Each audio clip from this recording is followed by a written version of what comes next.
We all seek control over our lives. But what does it truly mean to have control? Can we really shape our own destiny?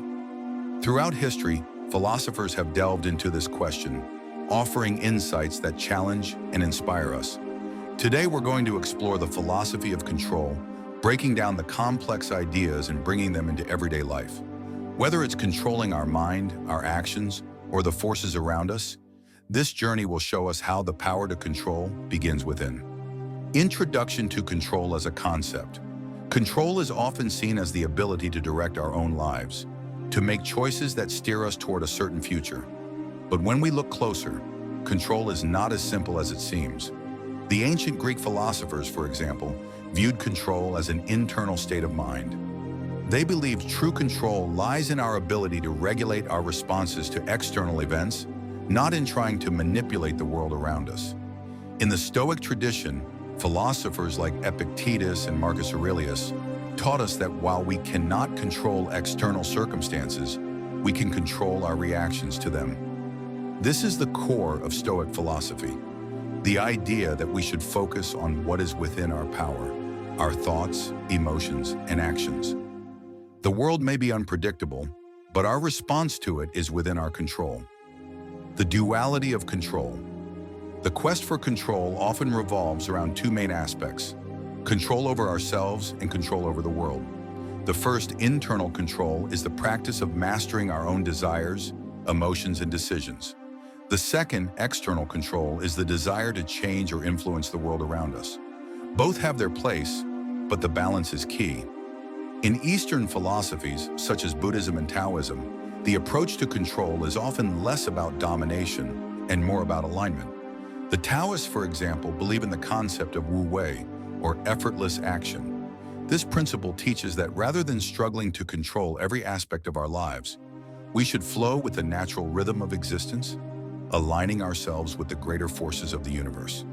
It's not about forcing control, it's about surrendering to the natural order.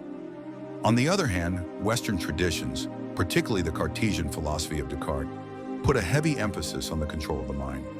Descartes famously said, "I think, therefore I am," suggesting that our mind is the ultimate tool for understanding and controlling reality. In this view, we can take control of our lives through rational thought and logical reasoning. The paradox of control. While both Eastern and Western philosophies provide valuable insights into the nature of control, there's an inherent paradox. The more we seek to control, the more we often feel out of control. The desire to dominate every aspect of life can lead to stress, anxiety, and frustration. In fact, some philosophers argue that our obsession with control is what limits us. The French philosopher Nietzsche and Foucault believed that modern society has become obsessed with systems of control, be it through institutions, laws, or even social expectations. Foucault's work suggests that these external structures often limit our freedom by shaping the way we think and act. His famous concept of biopower illustrates how control operates on a societal level, influencing everything from our health to our behavior. But in this, Foucault also highlights an important lesson. True freedom may come not from exerting control, but from breaking free of these external systems and reclaiming our autonomy. The inner path to true control. At the heart of many philosophical traditions is the idea that control begins with the self. The key to mastering our lives is not to control everything outside us, but to focus inward. By understanding our desires, managing our emotions, and cultivating discipline, we gain the power to influence the way we experience the world. The famous philosopher Friedrich Nietzsche emphasized the importance of self-mastery.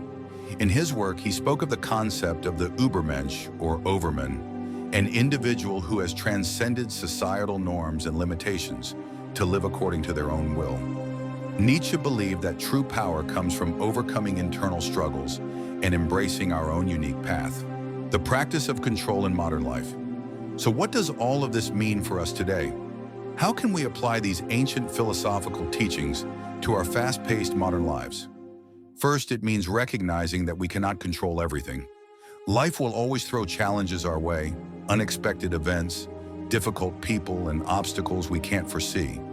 But we can control how we respond to these challenges.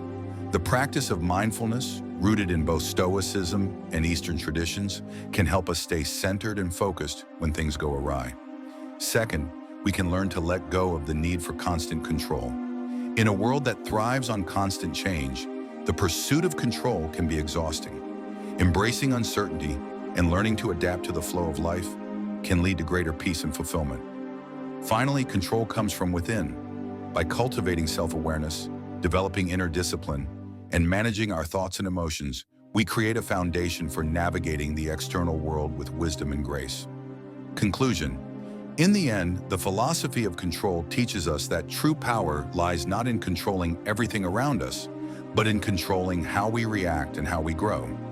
Whether it's through Stoic discipline, Eastern wisdom, or the pursuit of self-mastery, the path to control is ultimately the path to freedom. By focusing on what we can control, the way we think, the way we respond, and the way we live, we unlock the potential for a life that is both peaceful and purposeful. So take a step back, reflect on what's within your grasp, and begin the journey of mastering yourself.